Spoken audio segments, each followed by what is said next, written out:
Agar sen bugun qaror qabul qilmasang, ertaga sening hayoting haqida boshqalar qaror qabul qiladi.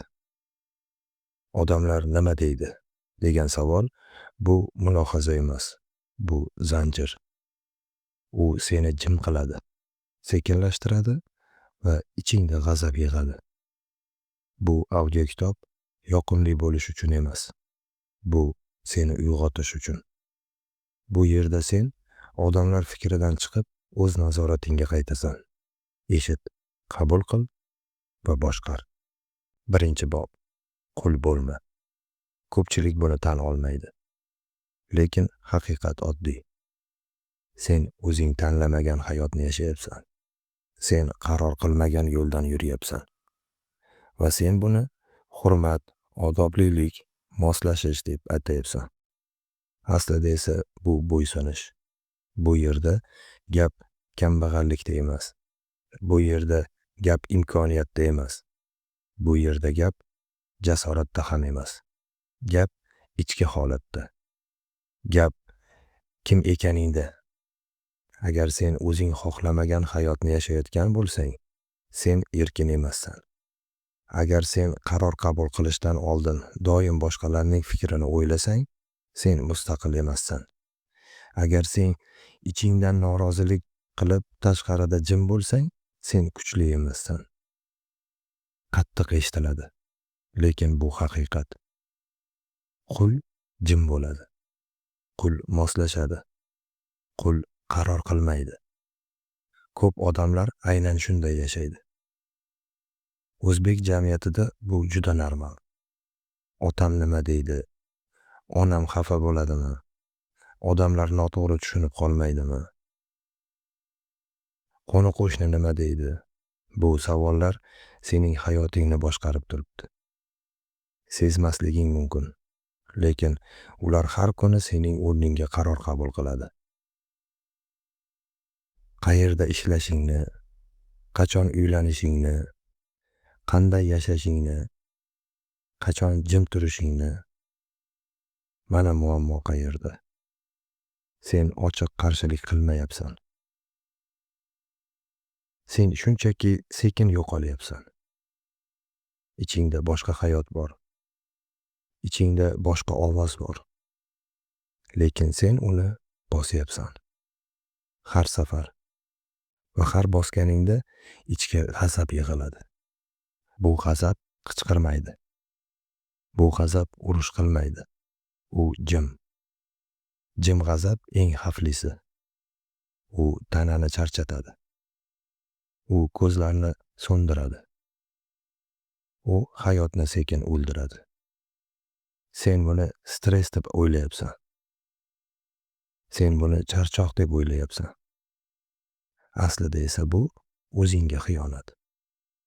Har safar mayli deganingda, har safar keyin deganingda, har safar odamlar nima deydi deb to'xtaganingda, qul bo'lish shunday boshlanadi.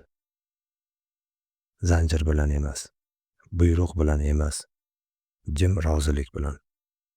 Tushunib ol. Hech kim seni majburlamayapti. Seni kaltaklashmayapti. Seni qamab qo'yishmayapti. Sen o'zingni ushlab turibsan. Mana shu eng muhim nuqta. Sen jabrdiyda emassan. Sen tanlov qilyapsan. Har kuni. Va bu yerda asosiy gap bor. Senda tanlov bor. Lekin tanlov faqat jasoratli odamga ko'rinadi. Qo'rqqan odam tanlovni ko'rmaydi. U faqat xavfni ko'radi. Rad etilish xavfi. Yolg'iz qolish xavfi. Noto'g'ri tushunish xavfi. Shuning uchun u moslashadi. Jim bo'ladi, o'zini kichraytiradi. Psixologik jihatdan bu oddiy. Inson jamoadan chiqarib yuborilishdan qo'rqadi. Bu qadimiy qo'rquv. Bu omon qolish instinkti. Lekin muammo shundaki, sen endi g'orda yashamayapsan. Sen bolalikda emassan. Va sening hayoting boshqalarning xavfsizligiga bog'liq emas. lekin miyang hali ham eski rejimda ishlayapti. Shu sababli sen o'zingni qurbon qilasan. Xotirjamlik uchun, soxta tinchlik uchun. Bu tinchlikning narxi katta. O'z fikring, o'z yo'ling, o'z kuching, qul bo'lishingning narxi shudir. Va eng yomoni, odam bunga ko'nikadi. U shunday yashashni normal deb qabul qiladi. U ichidagi g'azabni taqdir deb ataydi. U o'zini bosishni sabr deydi. Bu sabr emas, bu qo'rquv. Bu yerda motivatsiya yo'q. Bu yerda o'zini aldamaslik bor.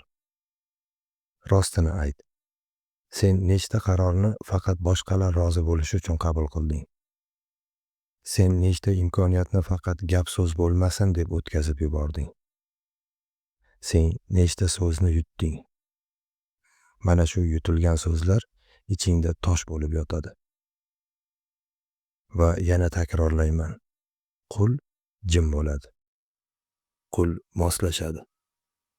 Qul qaror qilmaydi. Bu bobning mohiyati shu.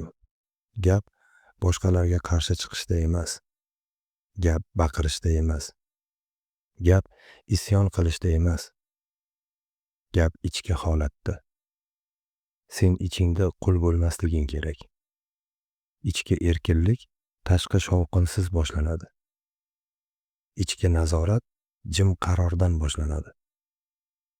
Bugun sen kichkina narsadan boshlaysan. Hamma narsani o'zgartirish shart emas. Hamma bilan urushish shart emas. Bitta narsa yetarli. O'zing xohlamagan joyda ha demay qo'y. Izoh bermay. Oqlanmay. Bahona qilmay. Senga hech kimning ruxsati kerak emas. Bu qo'pollik emas. Bu zaiflik emas. Bu intizom. Nazorat bu odat. Nazorat bu mashq. Va bu mashq jimlikdan boshlanadi. Sen bugun qul bo'lishni to'xtatdingmi? Demak sen yo'lga tushding. Hali erkin emassan. Lekin endi sen uyg'oqsan. Va bu yetarli. Bu bob seni uyg'otish uchun edi. Endi sen tushunding. Muammo tashqarida emas. Muammo ichkarida. Sen odamlar uchun yashashni sekin to'xtatyapsan. Endi savol boshqa. Agar jim bo'lmasang nima bo'ladi? Agar sukutni buzzang nima o'zgaradi? Keyingi bob aynan shu haqida. Ikkinchi bob. Odamlar fikri boshqaruv emas. Muammo shu yerda boshlanadi. Sen fikrni buyruq deb qabul qilasan. Sen shovqinni yo'nalish deb qabul qilasan. Har bir qadamdan oldin savol bor. Ular nima deydi? Shu savol harakatni sekinlashtiradi. Keyin to'xtatadi. Keyin odatga aylanadi. Bu odat hayotingni boshqaradi. Sen reja qilasan. Keyin to'xtaysan. Sababi aniq. Boshqalarning fikri. Ishni o'zgartirmaysan. So'z aytmaysan. Chegarani qo'ymaysan. Chunki sening miyangda bitta xato tenglama bor. Fikr bu xavf. Tanqid bu jazo. Rad etilish bu halokat. Bu tenglama noto'g'ri. Boshqalarning fikri bu faqat ovoz. Bu buyruq emas. Bu qonun emas. Bu hukm emas. U shunchaki shovqin. Mana shu yerda tanlov boshlanadi. Senda tanlov bor. Shovqinni eshitish mumkin, lekin unga bo'ysunish shart emas. Bu yerda gap jasoratda emas. Gap tartibda. Gap intizomda. Ko'p odamlar fikrdan qo'rqadi. Aslida esa ular tartibsizlikdan qo'rqadi. Ular ichki tayanch yo'qligidan qo'rqadi. Shu sababli tashqi ovozga suyanadi. Odamlar shunaqa dedi, ko'pchilik bunday qildi, hammaning fikri shu. Bu iboralar mas'uliyatni topshirishdir. Bu nazoratni topshirishdir. Qachonki sen boshqalarning fikrini boshqaruv deb qabul qilsang, sen o'zingni chetga surasan. Qachonki sen ular biladi desang, sen o'zingni kichraytirasan. Mana mohiyat. Fikr buyruq emas. Shovqin yo'nalish emas. Nazorat sendadir. Lekin nazorat o'z-o'zidan kelmaydi. U o'rnatiladi. Real hayotni ko'r. Sen bir gap aytmoqchi bo'lasan. Ichingda aniq fikr bor. Lekin og'zing ochilmaydi. Nega? Chunki sen oldindan javoblarni o'ylaysan. Ular noto'g'ri tushunadi. Ular kuladi. Ular qarshi chiqadi. Bu hali bo'lmagan voqea. Bu faqat taxmin. Sen taxminlarga bo'ysunyapsan. Bu zaiflik emas. Bu intizomsizlik. Rostini eshit. Boshqalarning fikri seni to'xtata olmaydi. Faqat sening unga bergan ahamiyatingni to'xtatadi. Mana shu asosiy nuqta. Senga hech kimning ruxsati kerak emas. Gapirish uchun ham, qaror qilish uchun ham, yo'nalish tanlash uchun ham. Bu qo'pollik emas. Bu o'zini hurmat qilish. Jamiyatda ko'p shovqin bor. Har kimning fikri bor. Har kim maslahat beradi. Maslahat bu taklif, buyruq emas. Agar sen har bir fikrni ichingga kiritaversang, ichingda tartib qolmaydi. Shu sababli sen charchaysan. Shu sababli sen ikkilanib qolasan. Shu sababli sen harakat qilmay qo'yasan. Bu holatni o'zgartirish mumkin. Qanday? Filtrlash orqali. Har bir fikrni qabul qilma. Har bir ovozni tinglama. Har bir bahoni ichingga kiritma. Bu sovuqqonlik emas. Bu hissiy nazorat. Nazorat bu odat. Nazorat bu mashq. Oddiy qoidani eslab qol. Agar fikr seni kuchliroq qilmasa, u keraksiz. Agar fikr seni aniqroq qilmasa, u shovqin. Agar fikr seni harakatga yaqinlashtirmasa, u to'sqinlik. Shu qoidani har kuni qo'lla. Kimdir bir gap dedi. To'xta. Ichingda so'ra. Bu gap menga buyruqmi? Yo'q. Demak, sen tanlaysan. Qabul qilishni ham, rad etishni ham. Senda tanlov bor. Bu tanlovni tan olmaguningcha sen ichki erkinlikka chiqa olmaysan. Ko'pchilik buni noto'g'ri tushunadi. Ular o'ylaydi, agar men fikrga quloq solmasam, men yolg'iz qolaman. Bu qo'rquv. Haqiqat boshqacha. Ichki tayanchi bor odam yolg'iz bo'lmaydi. U shunchaki mustaqil bo'ladi. Mustaqillik shovqinni o'chirib qo'yish emas. Mustaqillik shovqinni joyiga qo'yish. Sen hammani eshitishing mumkin, lekin hammani tinglashing shart emas. Bu farqni tushun. Eshitish avtomatik. Tinglash tanlov. Va yana qaytaraman. Senda tanlov bor. Senga hech kimning ruxsati kerak emas. Gap zaiflikda emas, intizomda. Endi aniq nima qilish kerak? Birinchi, qaror qabul qilishdan oldin ular nima deydi savolini olib tashla. Bu savolni o'chir. O'rniga bitta savol qo'y. Bu men xohlagan yo'lmi? Ikkinchi, fikr kelganda darhol javob berma. Ichingda pauza qil. Nazorat pauzada paydo bo'ladi.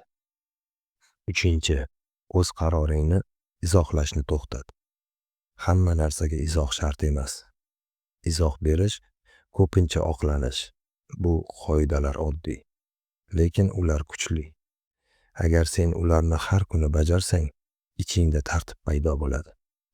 Tartib bo'lsa, sokinlik bo'ladi. Sokinlik bo'lsa, nazorat bo'ladi.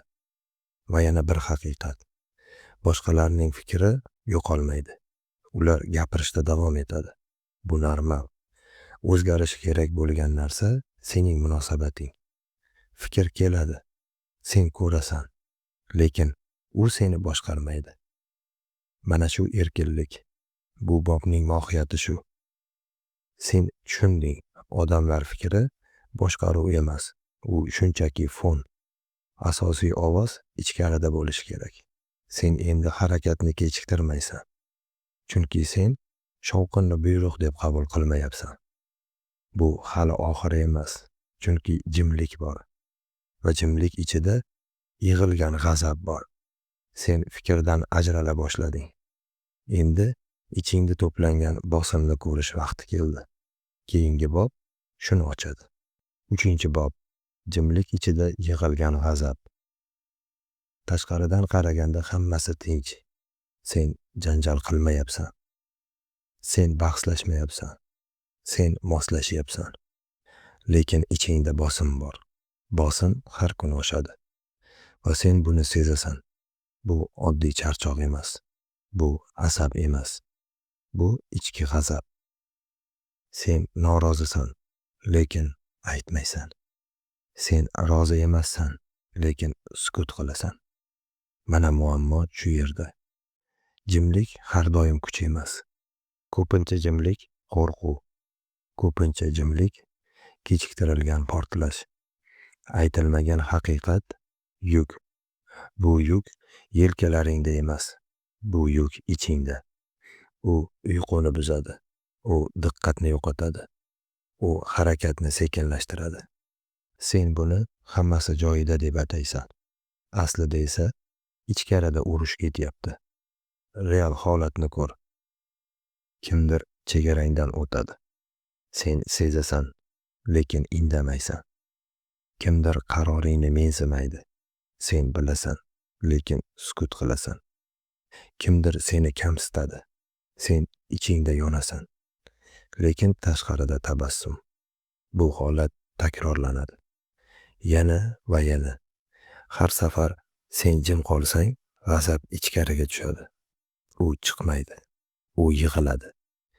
Ifodalanmagan g'azab tanani yemiradi. Bu metafora emas. Bu mexanizm. Bosim yurakni siqadi. Bosim mushaklarni tarang qiladi. Bosim ongni loyqalashtiradi. Keyin sen o'zingdan norozi bo'lasan. Keyin sen atrofdagilarga sovuqqon bo'lasan. Keyin sen hayotdan zavq olmay qo'yasan. Va sen buni tushunmaysan.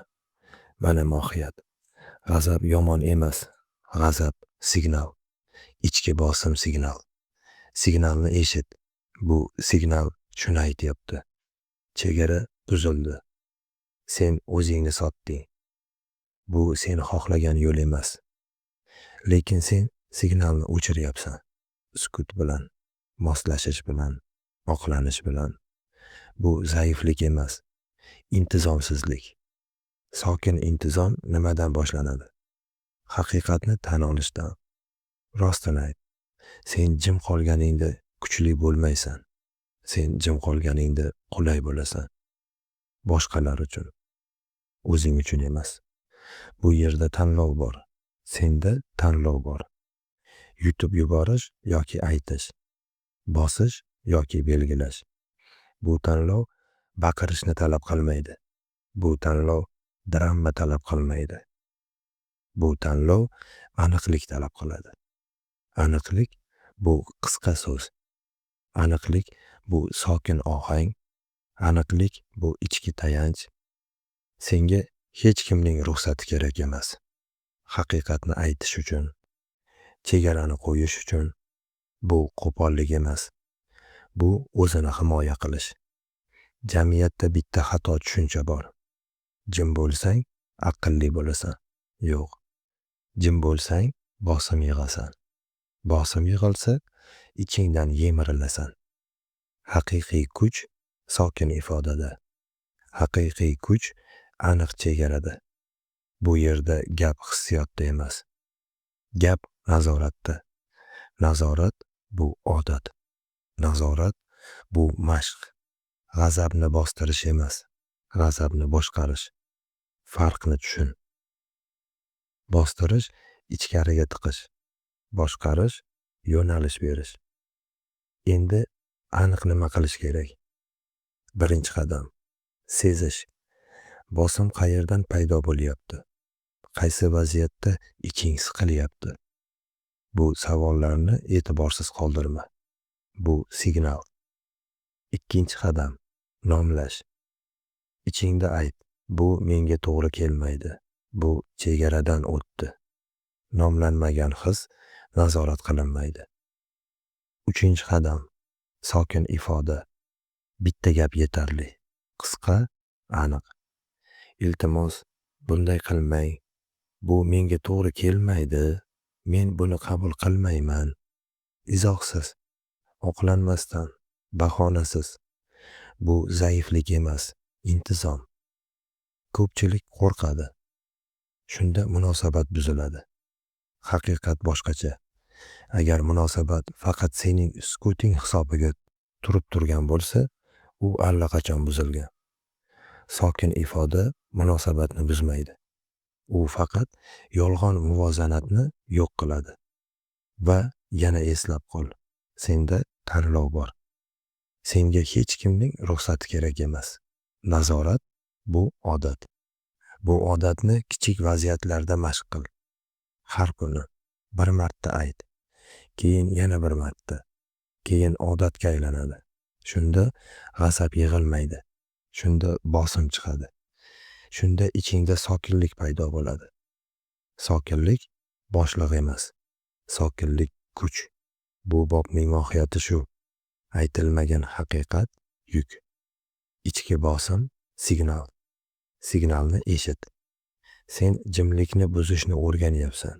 Baqirib emas, sokin. Bu sening ichki mustaqilligingni qaytaradi. Bu seni odamlar nima deydi zanjiridan chiqaradi. Sen endi g'azabni bostirmaysan. Sen uni boshqarasan. Lekin bu yetarli emas. Chunki his bor va his seni boshqarsa, nazorat yo'qoladi. Endi navbat boshqasiga. Sen jimlikni tushunding. Endi hissiy nazoratni qaytarish vaqti keldi. 4-bob. Hissiy nazoratni qaytar. Bitta gap, bitta qarash, bitta tanqid va butun kunning buzilishi. Sen buni sezasan, lekin tan olmaysan. Ichingda nimadir uziladi.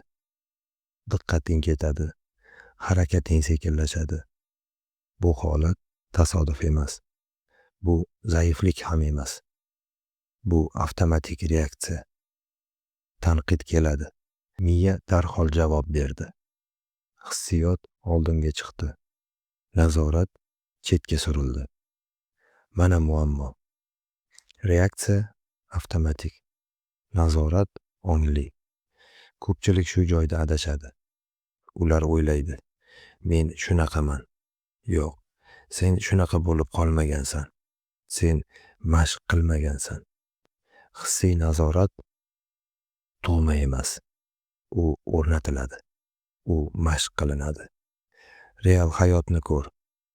Kimdir seni tanqid qildi yoki shunchaki keskin gapirdi. Ichingda darhol qarshilik paydo bo'ladi. U kim o'zi? Nega bunday dedi? U meni hurmat qilmadi. Bu fikrlar sekund ichida keladi. Shu sekundda sen nazoratni yo'qotasan. Hissiyot boshqaradi. Natija aniq. Kayfiyat tushadi, g'azab chiqadi yoki ichingda qoladi. Ikkalasi ham zarar. Mana mohiyat. Reaksiya zaiflik, nazorat kuch, sokinlik ustunlik. Bu gaplar shior emas. Bu amaliy haqiqat. Kimki har bir so'zga reaksiya qilsa, u boshqariladi. Kimki pauza qila olsa, u boshqaradi. Senda tanlov bor. Tanqid kelganda darhol javob berish shart emas. Hisni darhol ko'rsatish shart emas. Ichingda portlash shart emas. Senga hech kimning ruxsati kerak emas. Sokin bo'lish uchun. Bu zaiflik emas. Bu intizom. Hissiy reaksiya qayerdan keladi? U odatdan keladi. Bolalikdan, jamiyatdan, senga o'rgatilgan. Agar tanqid qilishsa, himoyalan. Agar qarshi gap bo'lsa, javob qaytar. Agar bosim bo'lsa, ichingda yon. Lekin bu yo'l seni kuchli qilmaydi. Bu yo'l seni charchatadi. Nazorat boshqa yo'ldan keladi. Nazorat pauza. Tanqid keldi. To'xta, nafas ol. Ichingda bitta savol ber. Bu hozir mening nazoratimda bo'ladimi? Mana shu savol burilish nuqtasi. Ko'pchilik bu savolni bermaydi.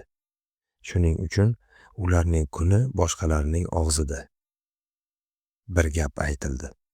Ular butun kun o'sha gap bilan yuradi. Bu ichki tartibsizlik. Tartib bo'lmasa, sokinlik bo'lmaydi. Sokinlik bo'lmasa, kuch bo'lmaydi. Nazorat bu odat. Nazorat bu mashq. Oddiy qoida bor. Hissiyot chiqmoqchi bo'lsa, kechiktir. Javob bermoqchi bo'lsang, pauza qil. Bu qochish emas, bu ustunlik. Sokin odam vaziyatni ko'radi. Hissiyotga berilgan odam faqat o'zini ko'radi. Sokinlik nimani beradi? Aniqlik. Aniqlik qarorni beradi. Qaror kuchni beradi. Endi aniq nima qilish kerak?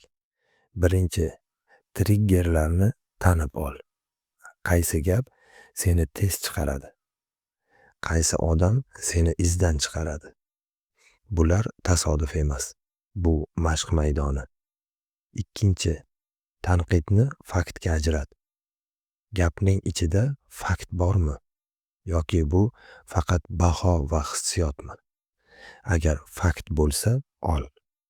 Qolganini tashla. Shovqinni ko'tarma. Shovqin yo'nalish emas. Uchinchi, javobni kechiktir. Darhol yozma. Darhol gapirma. Pauza. Sening quroling. Ko'pchilik pauzani qo'rquv deb o'ylaydi. Aslida pauza nazorat. Senga hech kimning ruxsati kerak emas jim turish uchun. Senga hech kimning ruxsati kerak emas sovuqqon bo'lish uchun. Bu qo'pollik emas. Bu ichki kuch. Jamiyatda tez-tez shunaqa holat bor. Kim balandroq gapirsa, kuchli deb o'ylashadi. Bu xato. Eng xavfli odam sokin odam. U reaksiya qilmaydi. U qaror qiladi. Va yana bir muhim nuqta. Hissiy nazorat degani hisni o'chirish emas. Hisni inkor qilish emas. Bu boshqarish. G'azab keladi. Sen ko'rasan. Lekin u seni haydamaydi. Xafa bo'lish keladi. Sen sezasan. Lekin u sening yo'lingni o'zgartirmaydi.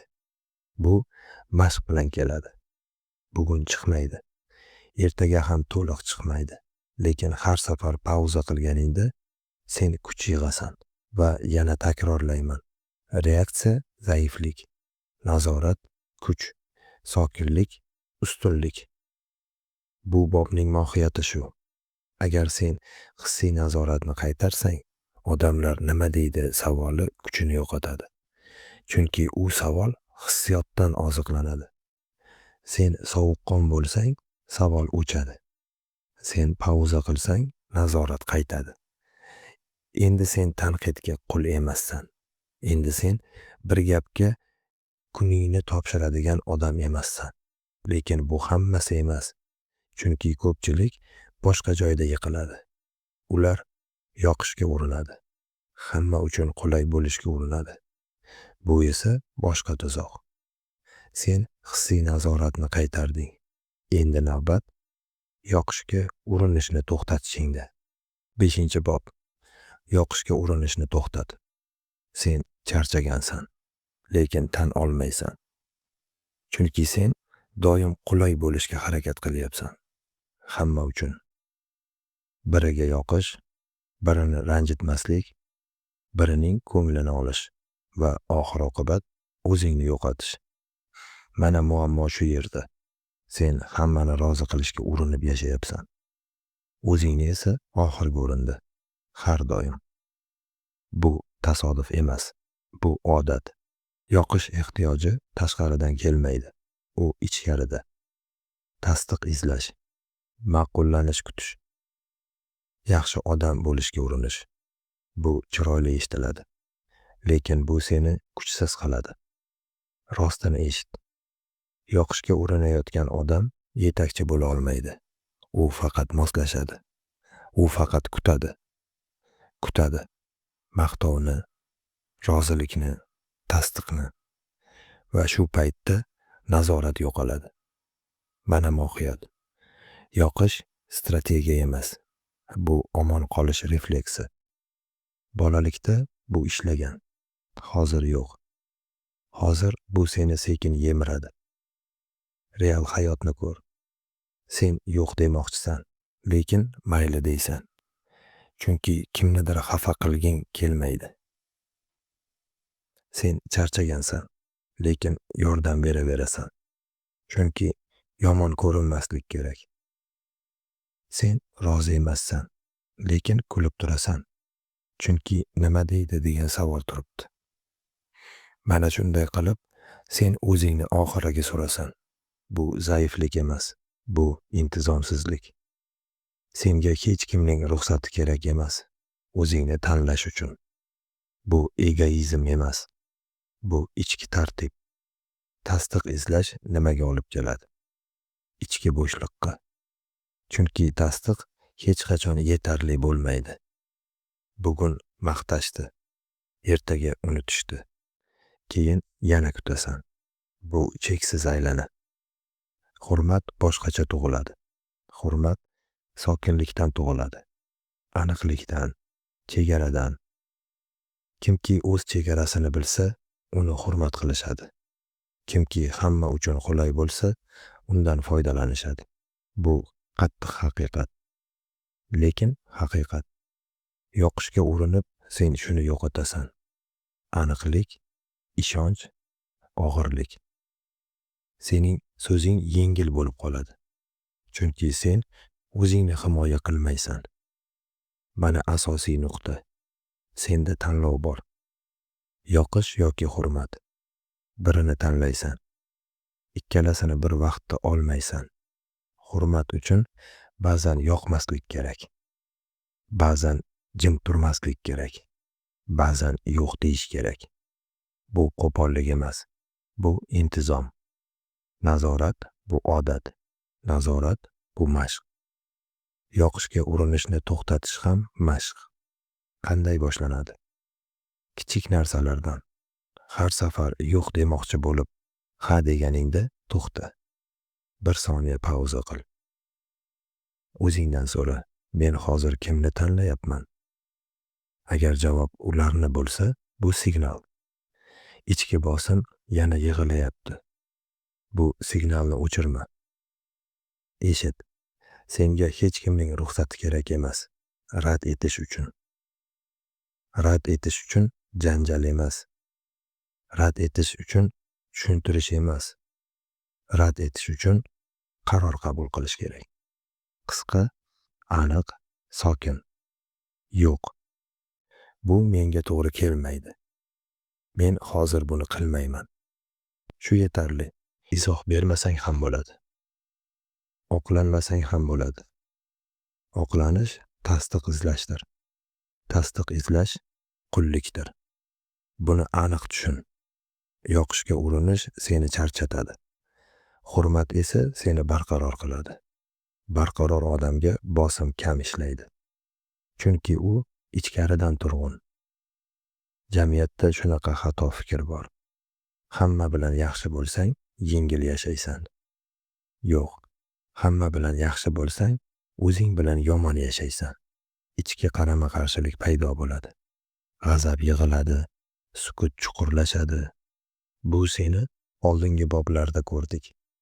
Endi aniq vazifa bor.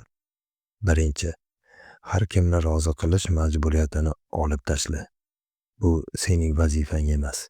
Ikkinchi, o'z ehtiyojingni nomlashni o'rgan. Ichingda ayt, men hozir nimani xohlayman. Uchinchi, javobni sokin ber. O'zingni himoya qilayotgandek emas, qaror qabul qilayotgandek. Bu farqni sez. Himoya qo'rquvdan keladi. Qaror nazoratdan. Va yana qaytaman. Yoqish strategiya emas. Hurmat sokinlikdan tug'iladi. Sokin odamga ko'p gap aytishmaydi. Chunki u o'zini sotmaydi. Bu bobning mohiyati shu. Sen endi tushunyapsan. Hamma uchun qulay bo'lish seni erkin qilmaydi. Seni ichkaridan qul qiladi. Sen tanlayapsan o'zingni. Bu jarayon shovqinsiz, sekin, lekin qat'iy. Sen yoqishga urinmayapsan. Sen o'zingni boshqaryapsan. Va bu odamlar nima deydi degan savolni yana zaiflashtiradi. Chunki u faqat tasdiqqa muhtoj odam ustida ishlaydi. Lekin bu ham oxiri emas. Chunki keyingi qadam yanada aniq. Qaror haqida. Agar sen qarorni boshqalarga topshirsang, hammasi yana qaytadi. Sen yoqishga urinishni to'xtatding. Endi navbat qarorni o'z hududingga qaytarishda. 6-bob. Qaror sening hududing. Ko'p odamlar hayotini o'zi yashamaydi. Ular maslahat bilan yashaydi. Qayerda ishlash, qachon uylanish, qachon ko'chish, nimani boshlash, nimani to'xtatish. Rasmiy ravishda bu maslahat. Aslida esa bu boshqaruv. Sen qaror qabul qilayotgandek ko'rinasan. Lekin qaror allaqachon boshqalar tomonidan qilingan. Mana muammo shu yerda.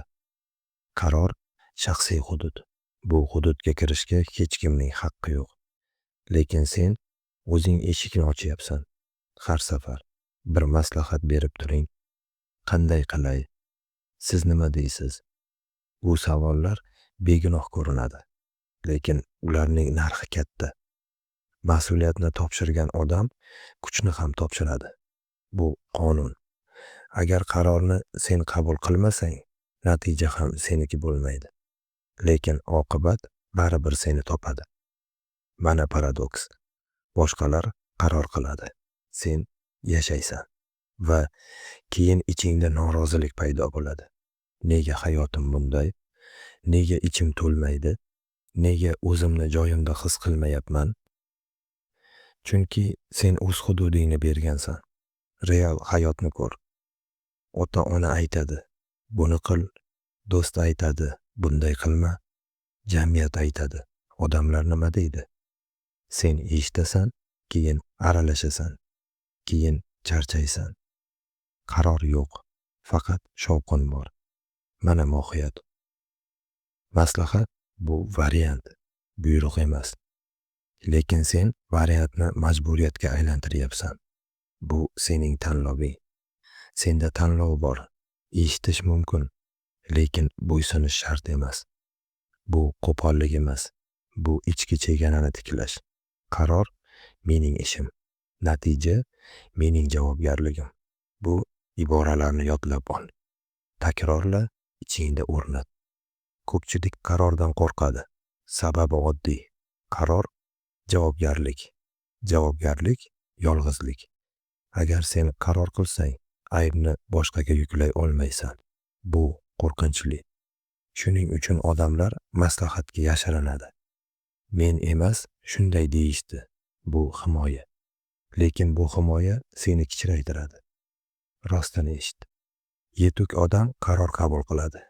Bolalik esa tasdiq kutadi. Bu yerda gap yoshda emas. Gap ichki holatda. Senga hech kimning ruxsati kerak emas qaror qilish uchun.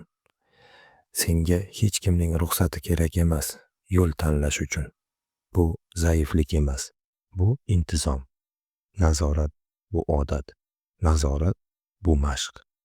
Qarorni o'z hududingga qaytarish mashq bilan boshlanadi. Qanday? Birinchi qadam. Maslahat so'zini tekshir. Har safar maslahat so'rasang, o'zingdan so'ra. Men fikr eshitmoqchimanmi yoki mas'uliyatni topshirmoqchimanmi? Agar ikkinchisi bo'lsa, to'xta. Ikkinchi qadam. Variantlarni eshit.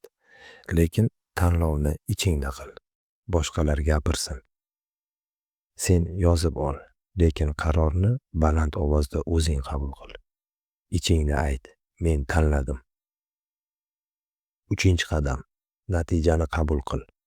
Natija yaxshi bo'lmasa ham, yomon bo'lsa ham, oqlanma, bahona qidirma.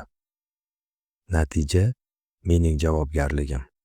Mana kuch shu yerda paydo bo'ladi. Jamiyatda bitta xato tushuncha bor.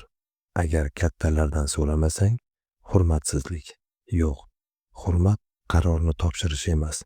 Hurmat chegarani saqlash. Sen eshitishing mumkin, lekin o'zingniki bo'lmagan hayotni yashashing shart emas. Qaror bermagan odam tez charchaydi, chunki u doim ikkilanadi. U doim orqaga qaraydi. Qaror qilgan odam sokin bo'ladi, hatto xato qilsa ham.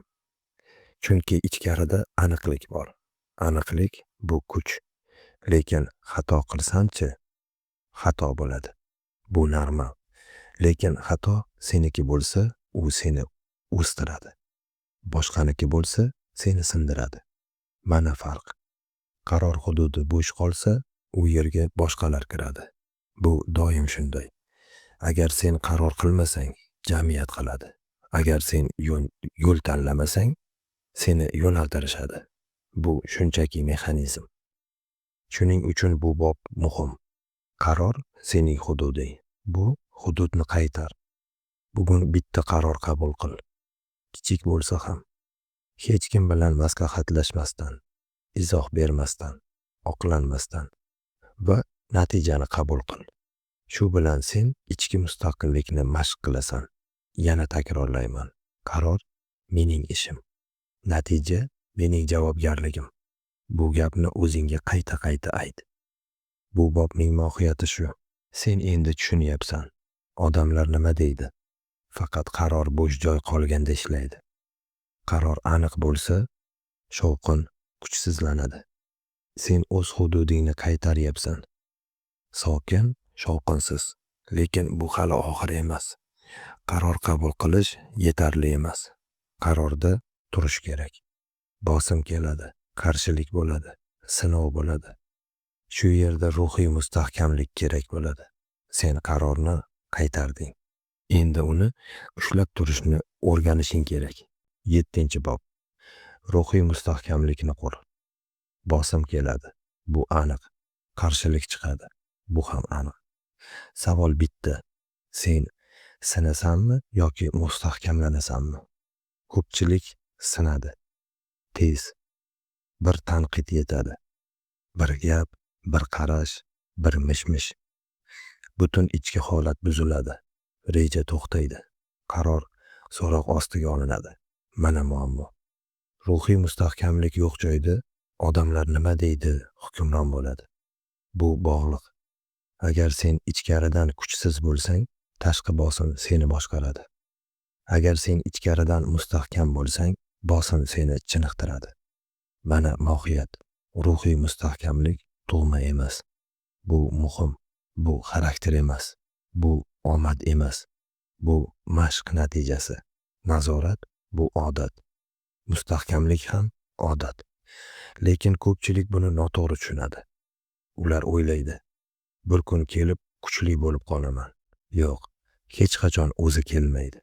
Kuch bosimda quriladi. Qarshilikda, noqulaylikda. Real hayotni ko'r. Bir kishi seni tanqid qildi.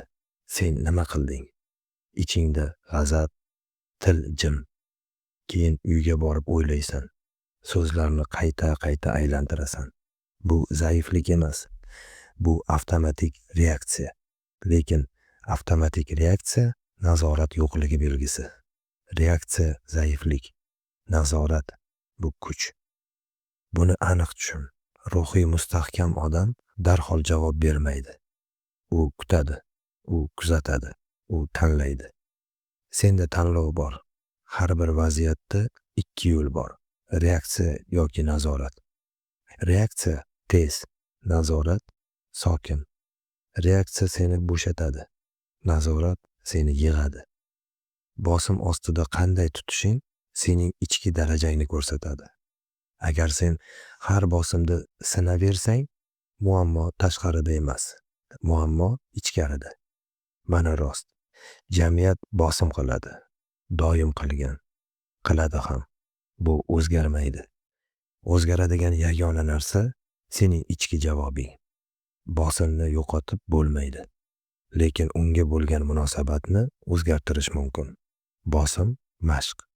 Qarshilik sinov, mustahkamlik natija. Bu uchlikni eslab qol. Endi amaliy qism. Ruhiy mustahkamlik qanday quriladi? Birinchi qadam. Pauza. Har qanday tanqidda, har qanday bosimda, har qanday provokatsiyada darhol javob berma. 3 soniya, 5 soniya yetarli. Bu vaqt ichida sen tanlaysan. Bu kuchning boshlanishi. Ikkinchi qadam. Ichki dialogni boshqar. Bosim kelganda ichingda nima deysan? Odamlar nima deydi? Yomon ko'rinib qoldim. Obro'yim ketdi. Mana shu gaplar seni sindiradi. Ularni to'xtat. O'rniga boshqasini qo'y. Bu faqat fikr. Bu faqat signal. Men nazoratdaman. Takrorla. Takrorla. Takrorla. Nazorat bu odat. Uchinchi qadam. Kichik bosimlardan mashq qil. Hamma kuchli vaziyatda boshlamoqchi bo'ladi.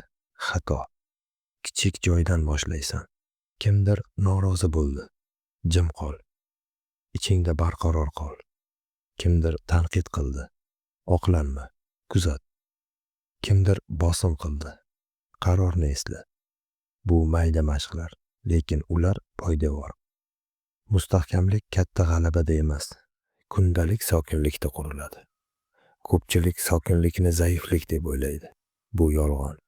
Sokinlik ustunlik. Sokin odamni boshqarib bo'lmaydi. Uni shoshirib bo'lmaydi. Uni o'ynatib bo'lmaydi. Chunki u ichkaridan tayanchga ega. Ruhiy mustahkamlik bu hislarni yo'q qilish emas. Bu hislar ustidan nazorat. Sen g'azablanishing mumkin, qo'rqishing mumkin, xafa bo'lishing mumkin. Farq shunda. Bu hislar seni boshqarmaydi. Sen ularni ko'rasan, tan olasan, lekin harakatni sen tanlaysan. Bu intizom. Bu oson emas. Shuning uchun kam odamda bor. Ammo sen tanlading. Senda tanlov bor. Yana bir muhim narsa.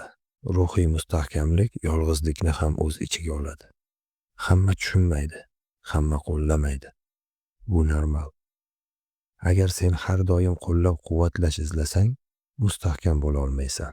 Chunki tayanch tashqarida bo'ladi. Tayanch ichkarida bo'lishi kerak. Ichki tayanch esa faqat bitta narsadan keladi. O'zingga bo'lgan ishonchdan. Ishonch esa gapdan emas, amaldan tug'iladi. Bosimda sinmading, qarshilikda chekinmading. Shu lahzada ishonch paydo bo'ladi. Sekin, sokin, ammo chuqur. Ruhiy mustahkam odam odamlar nima deydi degan savolni bermaydi. U boshqasini beradi. Men nimani to'g'ri deb bilaman? Mana burilish nuqtasi. Bu bobning mohiyati shu. Bosimdan qochma. Uni mashq sifatida ko'r. Qarshilikdan yashirma. Uni sinov sifatida qabul qil. Har safar bosimdan sokin qolsang, sen kuch yig'yapsan. Har safar reaksiya qilmasang, sen o'sayapsan. Bu jarayon bugun boshlanadi. Bugun kichkina. Ruhiy mustahkamlik qurilmoqda. Sen endi qaror qabul qila olasan. Endi bosimda turib bera olasan. Lekin oldinda yana bitta muhim narsa bor. Hamma bilan emas, hamma joyda emas, hamma narsani tushuntirish shart emasligini tushunish. Bu keyingi bosqichda. 8-bob. Sokin intizomni tanla. Ko'pchilik shovqin bilan yashaydi. Hissiyot bilan qaror qiladi. Keskinlik bilan harakat qiladi. Keyin charchaydi. Keyin yonadi. Keyin yana boshidan. Bu aylana. Bu kuch emas. Bu beqarorlik. Haqiqiy kuch boshqacha ko'rinadi. U sokin, u shovqinsiz. Mana shu sokin intizom. Odamlar nima deydi? Fikri shovqinda yashaydi. Drama ichida, hissiyotda. Sokinlik esa nazoratni qaytaradi. Mana mohiyat. Agar sen doim keskin bo'lsang, seni boshqarish oson. Agar sen doim hissiyot bilan javob bersang, seni yo'naltirish oson. Agar sen doim shovqinda bo'lsang, sen yo'ldan chiqasan. Sokin intizom bu qarshi oqim. Bu qichqirmaydi. Bu isbotlamaydi. Bu tushuntirmaydi. Bu qiladi. Hayotga qarab ko'r. Kimdir nimadir dedi. Odatda nima bo'ladi? Ichingda portlash, so'z topish, oqlanish, himoyalanish bu avtomatik. Lekin avtomatlik nazorat emas. Sokin intizom shunday deydi. To'xta, bir lahza, bir nafas. Senda tanlov bor. Har vaziyatda tanlov borligini unutma. Keskinlik odat, sokinlik ham odat. Qaysi birini mashq qilsang, o'sha kuchayadi. Mana haqiqat. Sokin intizom degani hissiz bo'lish emas. Bu muhim. Bu ichingda bo'ron yo'q degani emas. Bu bo'ron seni boshqarmaydi degani. Ichkarida bosim bor, lekin tashqarida barqarorlik. Mana kuch. Ko'pchilik xato qiladi. Ular o'ylaydi, sokin bo'lsam meni bosib ketishadi. Yo'q. Sokin odamni bosib bo'lmaydi. Uni faqat tushunmay qolishadi. Va bu sening muammoing emas. Sokin intizom hurmatni shovqinsiz quradi. Sekin, ammo chuqur. Bitta misol. Ikki odam bor. Biri har narsaga javob beradi. O'zini oqlaydi. Bahslashadi. Ikkinchisi kam gapiradi. Aniq harakat qiladi. Barqaror. Vaqt o'tadi. Kimga quloq solishadi? Kimni jiddiy qabul qilishadi? Javob aniq. Sokinlik, ustunlik. Bu bobda bitta qaror qabul qilasan. Qaysi energiyada yashaysan? Drama energiyasidami yoki intizom energiyasidami? Drama tez, lekin yemiradi. Intizom sekin, lekin quradi. Sokin intizom nimani talab qiladi? Birinchidan, reaksiyani kamaytirish. Hammasiga javob bermaysan. Hammasini izohlab bermaysan. Hammani to'g'rilamaysan. Bu loqaydlik emas, bu tanlov. Nazorat bu odat. Ikkinchidan, kunlik barqarorlik. Kayfiyat yo'qmi? Baribir qilasan. Qo'rquv bormi? Baribir qilasan. Bahona bormi? E'tibor bermaysan. Sokin intizom shunaqa ishlaydi. U kayfiyat so'ramaydi. Bugun xohlaymanmi deb so'ramaydi. Bugun to'g'rimi deb so'ramaydi. Mana farq. Uchinchi narsa. Tashqi baholarga masofa. Kimdir maqtadi, kimdir tanqid qildi. Sening ichki ritming o'zgarmaydi. Bu juda muhim. Agar seni maqtov ko'tarsa, tanqid sindiradi. Agar seni tanqid sindirmasa, maqtov ham boshqarmaydi. Mana muvozanat. Sokin intizom seni odamlar nima deydi tuzog'idan chiqaradi. Chunki sen endi shovqinga emas, tizimga suyanasan. Tizim sening kuning. Tizim sening qarorlaring. Tizim sening chegaralaring. Boshqalar nima deydi? Shovqin. Sen nima qilasan? Bu yo'l. Shovqin yo'l emas. Buni qayta esla. Shovqin yo'l emas. Drama emas. Sokin intizom. Bu bobning amaliy qismi. Bugundan boshlab 3 ta qoidani tanla. Birinchi qoida. Har bir provokatsiyada pauza. Javob berishdan oldin, yozishdan oldin, izohlashdan oldin. Pauza kuch. Ikkinchi qoida. Kunlik bitta sokin majburiyat. Kayfiyatingga qaramay bajariladigan ish. Kichik bo'lsin, lekin doimiy. Intizom shunday boshlanadi. Uchinchi qoida. Izohlarni kamaytir. Nega shunday qilding? Nega unday qilmading? Hamma savolga javob berilmaydi. Hamma tushunishga majbur emas.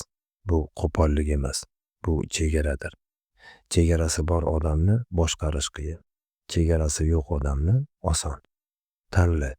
Sokin intizomni tanlaganingda bir narsaga tayyor bo'l. Dastlab yolg'izlik bo'ladi. Tushunmaslik bo'ladi. Bu o'tadi. Keyin barqarorlik keladi. Ichki tayanch paydo bo'ladi. Sen endi har gapga qimirlamaysan. Har fikrga og'maysan. Har bosimga egilmaysan. Bu ozodlik. Odamlar nima deydi? Endi fon shovqiniga aylanadi. U bor, lekin boshqaruvchi emas. Mana butun kitobning yo'nalishi. Sokin intizom bu oxirgi qadam emas. Bu asos. Oldinda yakun bor. Hammasini birlashtiradigan nuqta bor. Sen jim bo'lding. Nazoratni olding. Mustahkamlik qurding. Endi savol bitta. Bu holatni qanday saqlab qolasan? Bu yakuniy boblarda bo'ladi. 9-bob. Ichki mustaqillik. Yolg'izlikdan qo'rqishing insoniy. Ko'pchilik shuni tanlaydi. Fikrini sotish, qarorini berishdan voz kechish, boshqalar oldida kichrayish. Ular shuni o'ylaydi. Agar men yolg'iz qolsam, nima bo'ladi? Mana xato. Yolg'izlik dushman emas. Yolg'izlik test. Yolg'izlik seni haqiqiy kuchingni ko'rsatadi. Ichki mustaqillik bu yolg'izlikka bardosh bera olishdir. Bu sening shaxsiy hududing. Bu sening ichki qoidang. Bu sening tanloving. Hayotiy misol. Sen ishda o'zingni himoya qila olmaysan. Hamkasblar seni tanqid qiladi. Ularning qarashlari og'ir. Sen jim qolasan. Ichingda shovqin bor. Sen egilasan yoki qarshi turasan. Mana tanlov. Ichki mustaqillik qarshi turishni tanlashdir. Shovqinli fikrlarni orqada qoldirish. Sening ichingdagi qoidalar bilan yashash. Boshqalarning qabul qilishi kerak degan his zaiflik belgisi. Ular seni qabul qilmasa, bu sening muammoing emas. Sen o'zingni qabul qilishing kerak. Kalit ibora. Mustaqillik ichkarida. U tashqaridagi shovqindan mustaqildir. U yolg'izlikdan qo'rqmaydi. U shaxsiy hududni himoya qiladi. Keling, real hayotga qaraylik. Do'stlaring, hamkasblaring, oila barchasi fikr bildiradi. Har bir so'zni baholaydi. Har bir qarorni sinov qiladi. Ko'pchilik egiladi, qurbon bo'ladi. Shovqin bilan yashaydi. Ammo ichki mustaqil odam boshqacha harakat qiladi. U eshitadi, u kuzatadi, u tanlaydi. Boshqalarning fikri buyruq emas. Shovqin yo'nalish emas. Nazorat sendadir. Mana asosiy nuqta. Sen nazorat qilasan. Sen tanlaysan. Sen qaror qilasan. Ichki mustaqillikni qurish uchun bir necha amallar mavjud. Birinchi qadam. Yolg'izlikni tan ol. Yolg'izlik keladi. Sen yolg'iz qolishing mumkin. Bu normal. Bu dushman emas. Sokinlik bilan tan ol. Yolg'izlik sening ichki kuchingni o'lchaydi. Yolg'izlik sening mustahkamligingni sinaydi. Unga qarshi kurashma. Unga qarshi turishni mashq qil. Ikkinchi qadam. Tashqi fikrlarni chegaralash. Har bir so'zni qabul qilma. Har bir qarorni shubha ostiga olma. Har bir tanqidni ichkariga o'tkazma. Sening mustaqilliging sening chegarang. Chegara ichida sen hukmdorsan. Chegara tashqarida shovqin bor. Sen tanlaysan. Shovqinni tinglayapsanmi yoki ichingdagi qoidaga tayanyapsanmi? Uchinchi qadam. Tanlovni amalda ko'rsat. Har kuni bir kichik qarorni mustaqil qabul qil. Boshqalarning roziligini kutma. O'z intizomingga tayan. O'z qoidangga tayan. Birinchi kun oson emas. Ikkinchi kun ham. Ammo har bir tanlov mustaqillikni mustahkamlaydi. Har bir qaror ichki hududni kengaytiradi. Ichki mustaqillik bu hislarni boshqarish emas, balki ularni tanlashdir. G'azab, qo'rqish, shubha bo'lishi mumkin. Ammo ularni boshqarish sening ixtiyoringda. Hech kim seni kuchga majburlay olmaydi. Hech kim seni qoidani o'zgartirishga majburlay olmaydi. Hech kim seni ichki hududingga kira olmaydi. Mana kuch, mana ozodlik, mana haqiqiy shaxsiy hudud. Buni amalda ko'rsatish uchun bir oddiy mashq. Biror tanqid keldi. Ichingda shovqin. Sokinlik bilan qarab turing. Shovqinni tinglama. Tanlovni ichkaridan qil. Men o'z hududimni himoya qilaman. Men o'z qarorimni qabul qilaman.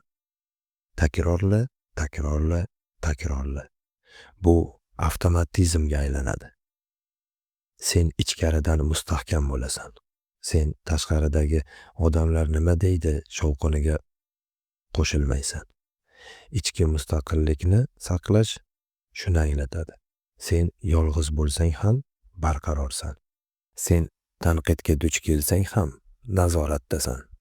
Sen boshqalarning roziligiga bog'lanmagan, boshqalarning fikri sendan kuchli emas. Shovqin senda kuchsiz. Sokinlik va mustaqillik senda kuchli. Bugun boshlash mumkin. Bugun tanlov qil. Bugun ichki hududingni himoya qil. Sen yolg'izlikdan qo'rqma. Sen mustaqil bo'lishni tanla. Yolg'izlik sening dushmaning emas. Yolg'izlik sening o'quving. Endi butun kitobni birlashtiradigan tushuncha yaqin. Sen jim bo'lding. Sen boshqarishni olding. Sen mustahkamlik qurding. Sen intizomni tanlading. Endi ichki mustaqillik sening yangi normang. 10-bob. Nazoratga qayt. Hayoting tartibsiz. Sababi oddiy. Sen nazoratni yo'qotding. Boshqalar qaror qilmoqda. Shovqin ichida sen yo'qligingni sezmayapsan. Hamma fikr bildiradi. Sen esa avtomatik javob berasan. Natija charchoq, adashish, ichki bo'shliq. Mana haqiqat. Nazorat tashqaridan kelmaydi. U ichkaridan boshlanadi. Sen nazoratni qaytarishing mumkin va bu sening tanloving. Haqiqiy nazorat bu sening qaroring. Bu sening ichki qoidang. Bu sening harakatlaringga javobgarliging. Shovqin emas, drama emas, faqat tanlov va uning oqibatini qabul qilish. Hayotiy misol. Siz ishdan yoki oila orasida qaror qabul qilishingiz kerak. Har bir fikr muhimdek ko'rinadi. Boshqalar to'g'ri deb aytadi. Sen esa ichingdagi shovqinga berilasan. Natija xato, g'azab, charchoq. Mana yechim. Pauza qil. Hamma fikrni tingla, lekin javobni ichkaridan qil. Sen tanlaysan. Sen javobgarlikni olasan. Kalit ibora. Nazorat, tanlov. Tanlov hozir. Sen kechiktirmaysan. Sen boshqa vaqtga qochmaysan. Sen qarorni shu daqiqada qilasan. Bu tanlov oddiy ko'rinadi, ammo amalda kuchning asosidir. Nima qilasan? O'zingni kuzat. Qayerda shovqin ichida harakat qilasan? Qayerda hissiyot ustun keladi? Qayerda boshqalarning roziligi sening qaroringdan muhim? Buni aniqlash birinchi qadam. Ikkinchi qadam tanlovni qayta tiklash. Har bir qarorni ichkaridan qil. Har bir harakatni o'z hududingdan boshlash. Boshqalar nima deydi? Shovqin. Sen nima qilasan? Bu yo'l. Nazoratni qaytarish bu odat. Har kuni mashq qil. Kichik tanlovdan boshlash mumkin. Kimdir seni tanqid qiladi. Reaksiya qilma. Ichkaridan javob ber. Men nazoratni saqlayman. Ishda qaror qabul qilishing kerak. Boshqalar tavsiyasini tingla, lekin tanlov senikidir. Oila yoki do'stlar bilan kelishmovchilik, shovqinga qo'shilma. Ichkaridan nazoratni tikla. Sokinlik va mustaqillik nazoratning vositalaridir. Ular shovqinga emas, tizimga asoslangan. Har bir tanlovni ichkaridan qiladiganlar nazoratni kuchaytiradi. Har bir qaror ichki hududni kengaytiradi. Har bir pauza ichki erkinlikni mustahkamlaydi. Nazoratni qaytarish bu shunchaki hissiy reaksiyani kamaytirish emas. Bu qaror qabul qilishni tiklash. Bu hududingni himoya qilish. Bu sening hayotingni o'zing boshqarishing. Eslab qol, shovqin tashqarida, sen ichkarida. Sen tanlaysan, sen harakat qilasan. Mana nazoratni qaytarishning soddalashtirilgan formulasi. Kuzat, Qayerda nazorat yo'q? Pauza qil, javob berishdan oldin bir nafas ol. Ichkaridan qaror qil. Fikrlarni baholama, reaksiyaga berilma. Tanlov seniki. Amalda ko'rsat. Har bir qarorni ichki hududingdan qil. Birinchi kun qiyin bo'ladi. Ikkinchi kun qiyin bo'ladi. Ammo uchinchi kun va undan keyin har bir qaror sening ichki mustaqilligingni mustahkamlaydi. Har bir qaror sening ichki kuchingni oshiradi.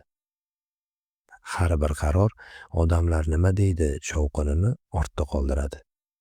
Nazoratni qaytarish shunchaki hissiyotga ega bo'lish emas. Bu strategik qaror qabul qilish. Bu harakatning ichki markazi.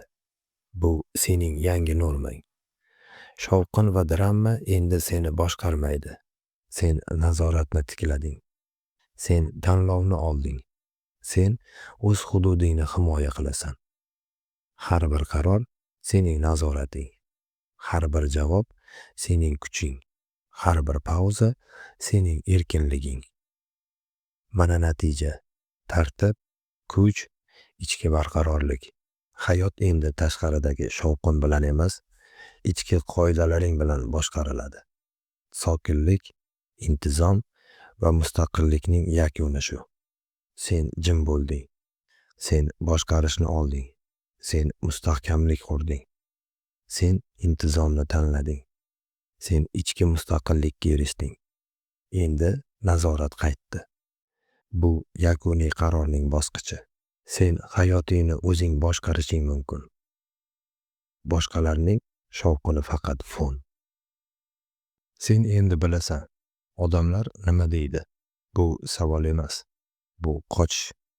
Qochish mas'uliyatdan. Qochish qarordan. Hayot seni kutmaydi. Jamiyat ham seni tushunmaydi. Ammo sen o'zingni boshqara olasan. Bugun sen tanlaysan.